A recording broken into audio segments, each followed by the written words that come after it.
guys, today we're out here with Jeff from Foreigner. Thanks for hanging out with us. Thank you, Steph. Good to be here. So we have a couple of questions today that our fans submitted, and your fans submitted, more importantly. I would love to answer them. Awesome, so we'll get started. The first one comes from Amanda Cravens from Facebook, and she wants to know, what drew you to becoming a lifelong musician and band member? You know what drew me? Watching the Beatles on Ed Sullivan on their very first appearance. I was very young, and I didn't actually become a musician until years later. But seeing that, I believe, was the seed that planted in me the need to be a musician. It was just, I mean, and people that weren't around when the Beatles came out can't quite understand how pervasive it was, but it was just the most powerful thing in the world. You had a country that was mourning over the loss of JFK, and then all of a sudden these Beatles come.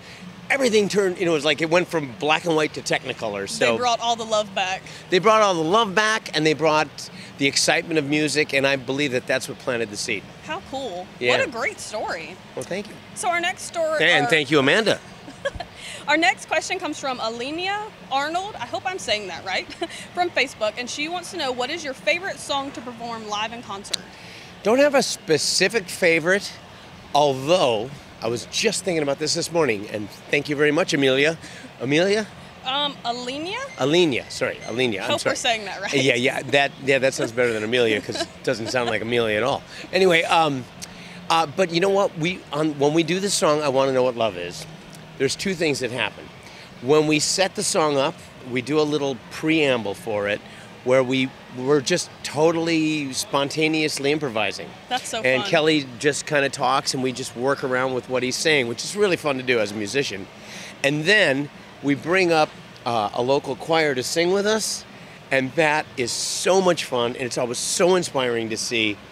I would have to say right now that's my favorite song. Very cool. I imagine that brings a lot of power to the stage. It does. It brings energy, and you can just kind of feel these kids, their excitement at singing in front of a bunch of people. And, for a lot of them, it's probably their first chance at really doing something like that. So you can just kind of feel it takes with a lot of them.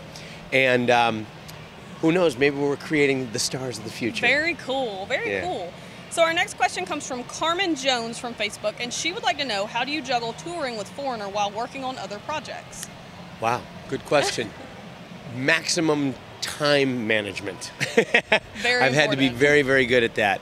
I do. I mean, fortunately, some of the other projects I do, I'm able to do some of the work on the road because I have a very, very wonderful recording studio that I'm able to carry with me on the road.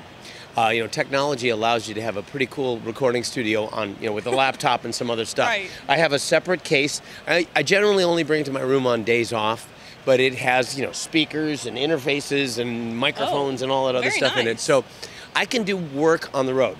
But I would say most of it is just that when I'm home, I very precisely manage my time.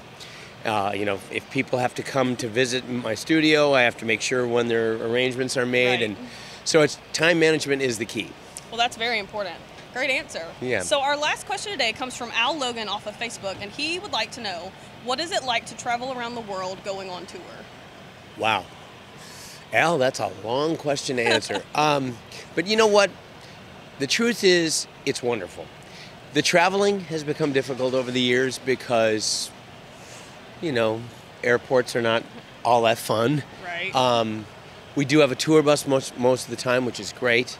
But the ability to see people all over the world and share music with people all over the world, that's a gift, something we do not take for granted one iota. We're very, very grateful for what we have.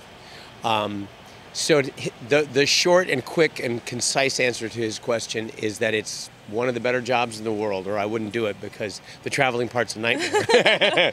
But it's really great. Well, awesome. Well, I know that everyone here is excited about the show, and so we're super excited to have you guys. Thanks for hanging out with us and answering a couple of questions. Absolutely, anytime. Awesome. Hope you guys enjoyed the show tonight. Stay tuned for more. Bye, guys.